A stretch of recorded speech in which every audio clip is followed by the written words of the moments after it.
nous avons un inventeur qui construit une machine à rayonnement électrique et électromagnétique capable de guérir les tumeurs cancéreuses, qui le prouve, avec le concours de médecins, de scientifiques, etc. Et non, ça ne sort pas. C'est resté dans les limbes. Et on n'y croit pas.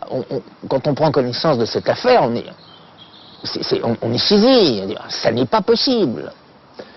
Eh bien, c'est possible. La preuve, c'est même arrivé. Et ça mérite donc de faire un retour en arrière sur cette destinée extraordinaire et tragique, en fin de compte, de Prieuré. C'est ici que l'on a soigné et peut-être guéri le cancer il y a déjà plus de 25 ans. Mais revenons en 1973, lorsqu'Antoine Prior a réussi à convaincre les industriels et les plus hautes autorités de l'État de construire cette gigantesque machine chez lui, dans la banlieue de Bordeaux à Floirac. Car c'est justement à Bordeaux que se passe cette histoire, au temps où Jacques Chaban-Delmas était Premier ministre. Il est déjà un ami d'Antoine Prior et il est aussi de ceux qui croient en son génie. Il faudra plus de 2 ans pour réaliser la plus grosse des machines à guérir d'Antoine Prior. Elle sera construite avec l'aide de l'État.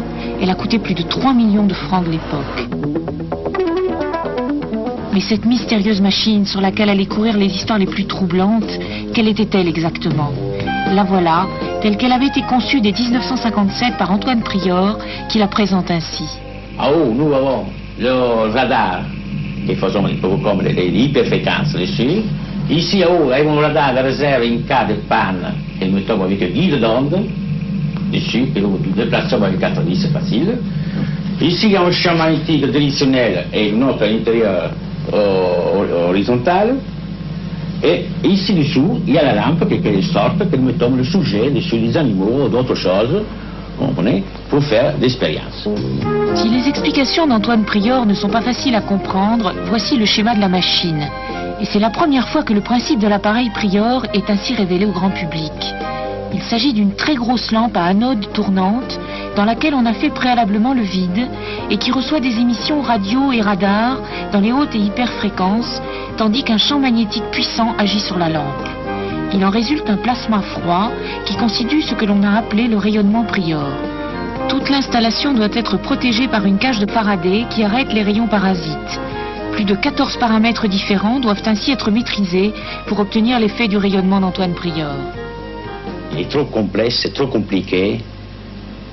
Il faut qu'il assiste ici avec moi, des mois et des mois, pour comprendre le fonctionnement de l'appareil. Et que l'appareil est très complexe, très compliqué, et est impossible d'apprendre comme d'un jour à l'autre. Avec Prior, et dès 1963, la machine fonctionnait et de véritables expériences contrôlées allaient amener le professeur Marcel Rivière de l'Institut du cancer de Villejuif à intervenir. Alors, je me suis demandé si on ne pouvait pas amplifier cet effet. Et j'ai demandé à ce moment-là à Prior d'augmenter la puissance de son appareil. Bien entendu, dans cet appareil, il y a un certain nombre de facteurs, un certain nombre de paramètres. Et un des plus simples, celui sur lequel vous pouvez le mieux jouer, c'était les champs magnétiques. Les premières expérimentations qu'il avait faites étaient faites avec un champ magnétique de 320 Gauss. Il a augmenté ce champ magnétique jusqu'à 600 Gauss. Et là, dans une nouvelle série d'animaux que nous lui avions envoyés, tous les animaux sont revenus à Villejuif guéris, sans tumeur.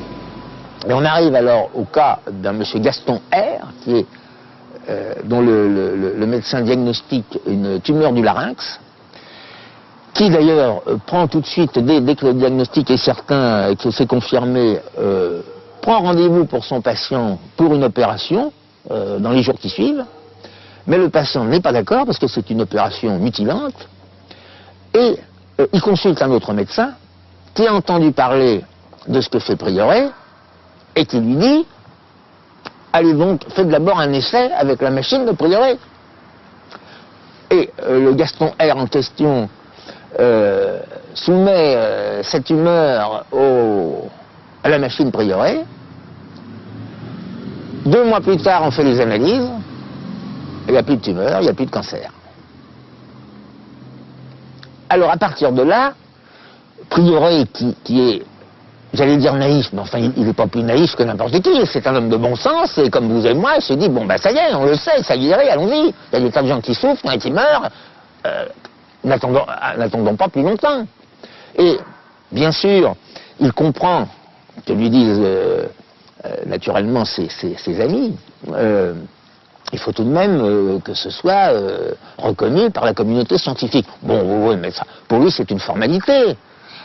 Ça n'a pas d'importance. Bon, ça peut officialiser les choses, ça peut favoriser certaines démarches, mais la machine est là, elle fonctionne, elle prouve qu'elle guérit. Guérissons. Ce sera les meilleures preuves. Inutile de vous dire qu'il rêve, ça marche pas du tout comme ça. Moi-même, et bien entendu, encore plus, M. Courrier, secrétaire perpétuel de l'Académie des sciences, nous avons essayé de contacter un certain nombre d'organismes qui sont, je pense, faits pour ça. Un certain nombre de personnalités également.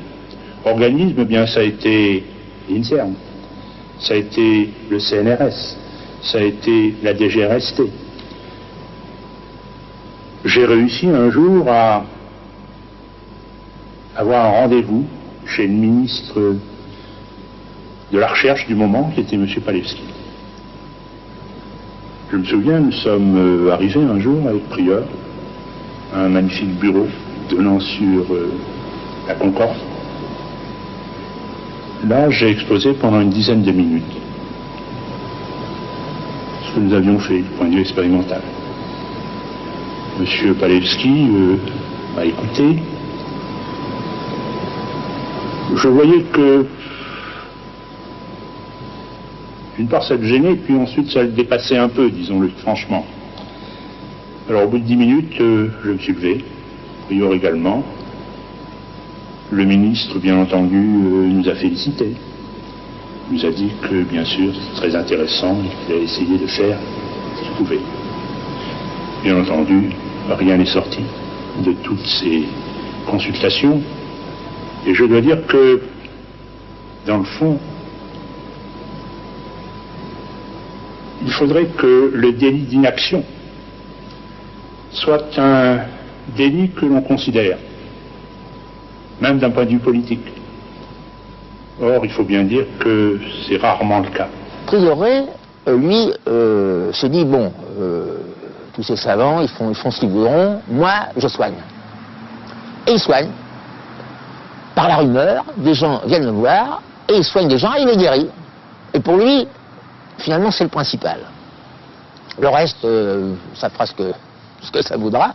Alors, naturellement, il voudrait, en outre, que l'on construise des machines Prieuré. Il voit déjà un retentissement mondial. Il faut dire d'ailleurs qu'en effet, beaucoup de gens de l'étranger vont s'intéresser à cette machine Prieuré. Le journaliste Jean-Michel Graille du journal Sud-Ouest va faire de grands articles là-dessus. Des journaux britanniques également. Il va y avoir bientôt une notoriété de cette machine Prieuré. Nous, thérapeutes, tout au moins ceux d'entre nous qui s'intéressent à la thérapeutique des maladies, qu'est-ce que nous faisons en général? Nous essayons, depuis Pasteur, de découvrir par exemple dans les maladies transmissibles l'agent pathogène, le microbe responsable de la maladie. Ensuite, nous utilisons des médicaments qui ont pour but de détruire le microbe, le parasite, le virus. Au contraire, grâce à Prieur, nous nous rendons compte que l'organisme humain ou animal est capable par lui-même de lutter contre ces maladies, mais à une condition, et c'est grâce à Prieur que nous l'avons constaté, que l'organisme soit placé dans un environnement physique, ici un environnement électromagnétique et magnétique, qui permet à l'organisme d'utiliser tous ses moyens, et même, grâce à ces rayonnements, ces moyens de défense de l'organisme sont amplifiés et accélérés. Je continue d'espérer que certains scientifiques continuent à travailler sur le problème, ils vont peut-être un jour ou l'autre sortir quelque chose qui va obligatoirement être reçu, mais on n'a aucune garantie de ça. Et je dirais en plus qu'il y a un obstacle supplémentaire. C'est qu'à partir du moment où une invention de ce genre, qui a fonctionné pendant des années, semi-clandestinement, mais n'a pas été officiellement reconnue, personne ne peut plus y croire. Il y a cette grande naïveté qui est dans l'opinion publique, qui est de dire la fameuse formule « si c'était vrai, ça se saurait », qui est vraiment le comble de la candeur, parce que une vérité dérange toujours quelqu'un, et dérange parfois beaucoup de monde.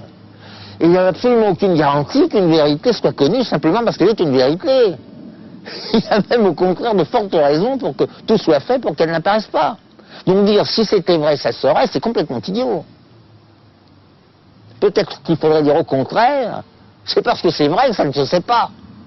Et on pourrait reprendre ça sur beaucoup d'inventions, notamment tous les problèmes de l'énergie libre, des moteurs à eau ou à hydrogène, etc., où on sait qu'on a trouvé des choses formidables et qui sont rigoureusement étouffées.